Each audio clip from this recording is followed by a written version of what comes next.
ఎంత కారం ఎక్కువగా తిన్నా, ఎర్ర కారం బాగా ఇంతంత పోసుకు తిన్నా దానివల్ల బీపీ కానీ, షుగర్ కానీ, గుండె జబ్బులు కానీ, కీళ్ళ నొప్పులు కానీ, చర్మ వ్యాధులు కానీ, మీకు ఏ విధమైన కిడ్నీ జబ్బులు కానీ, లివర్ జబ్బులు కానీ ఏవీ రావు.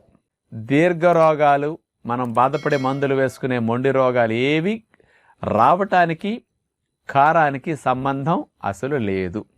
మరి ఇది వినేసరికి బాగా ఎర్రకారం బాగా వాడి ఎర్రెర్రగా తినేవారికి చాలా సంతోషంగా అనిపిస్తుంది. ఎంత మంచి విషయం విన్నాం కదా అని. ఇది యథార్థము. అసలు కారానికి జబ్బులు కలిగించే గుణం అట్లాంటిది లేదండి.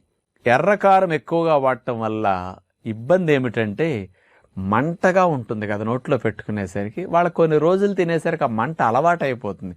అది పక్కవారికి మండుతుంది కానీ వాళ్ళకేం మండదు. కాబట్టి ఈ సెల్స్ అలవాటు అయిపోతాయి. ఏదైనా ఎక్కువైతే తినేటప్పుడు కారానికి నోట్లో లాలాజలం వస్తుంది, కొంచెం కళ్ళమ్మట నీళ్లు, ముక్కమ్మట నీళ్లు